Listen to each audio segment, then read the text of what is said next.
Miss হবে না আপনার পছন্দের টিভি শো। দেখুন জি5 অ্যাপে একদম ফ্রি।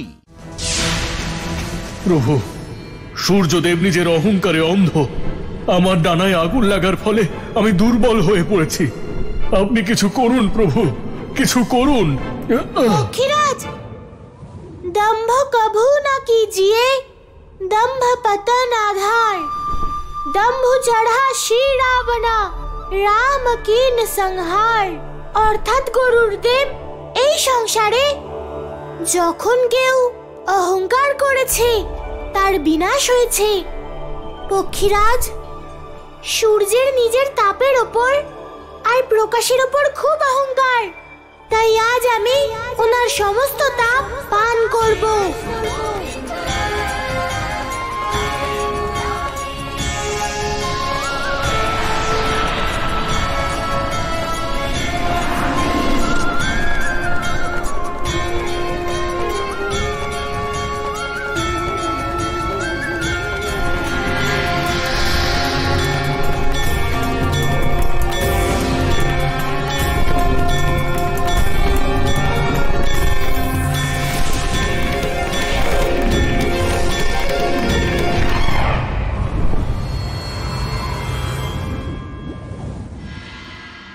প্রভু, আমাকে ক্ষমা করে দিন। প্রভু, আমাকে ক্ষমা করে দিন।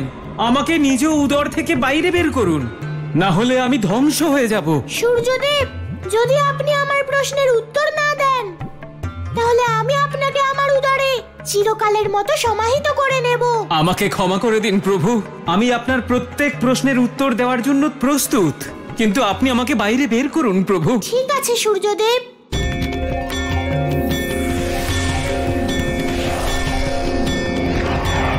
বলুন সূর্যদেব, সেই কর্ণকুণ্ডল কোথায় যেটা আপনি অহংকারের বশে আমাকে দিতে চাইছেন না?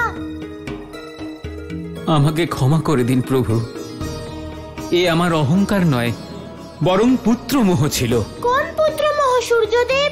প্রভু, এই সংসারে কেবল আমার একটিই পুত্র আছে, যার নাম হলো কর্ণ।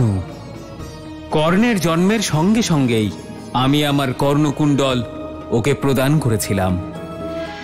আর যখন আমি জানতে পারলাম যে আপনি আমার কাছ থেকে ওই কর্ণকুণ্ডল নিতে চান, তখন আমি আমার পুত্র কর্ণের জীবন নিয়ে চিন্তিত হয়ে পড়েছিলাম। কারণ আমার পুত্র কর্ণ এই কর্ণকুণ্ডলের জন্যই এই সংসারে অজেয়। এ আপনি কি বলছেন সূর্যদেব? হ্যাঁ প্রভু, আপন মাতা পিতার স্নেহ সান্নিধ্য থেকে সম্পূর্ণ বঞ্চিত আমার একমাত্র পুত্র কর্ণ।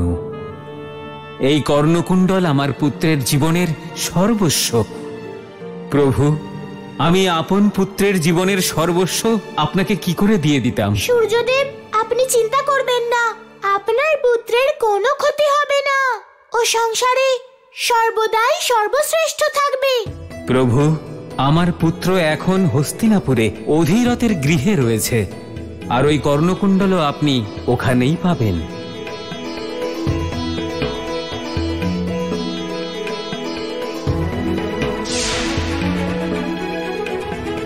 আচ্ছা, তার মানে আমাকে হস্তিনাপুরে যেতে হবে। জি5 ডাউনলোড করুন আর সব এপিসোড দেখুন একদম ফ্রি।